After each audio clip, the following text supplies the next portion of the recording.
At the local cemetery, there is weeping. The dodo is finally dying. Dark words written for a poetry class by Jared Loughner. The gunman accused of attempting to assassinate a congresswoman and killing 6 people at a political event at an Arizona grocery store. Doctors say Gabrielle Giffords, who survived a gunshot wound to the head, is in for a long recovery. It is not uncommon after these kind of injuries to be in the ICU for at least a week, maybe in the hospital for 2 to 3 weeks.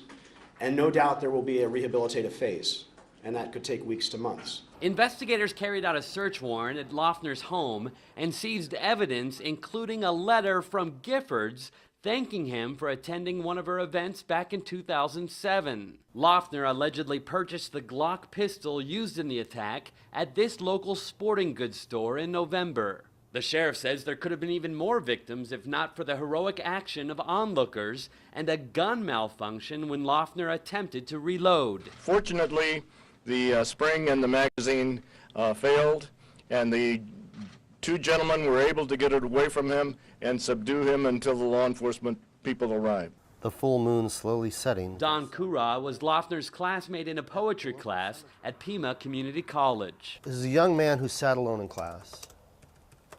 He didn't appear to have any friends, certainly not in class. He creeped out a lot of the other students because he was to himself, and he would laugh sometimes, and we never knew what he was laughing at, and it would happen at inappropriate times on occasion. Eventually, Loughner was suspended from community college for repeated outbursts in class. In October of last year, he withdrew from school.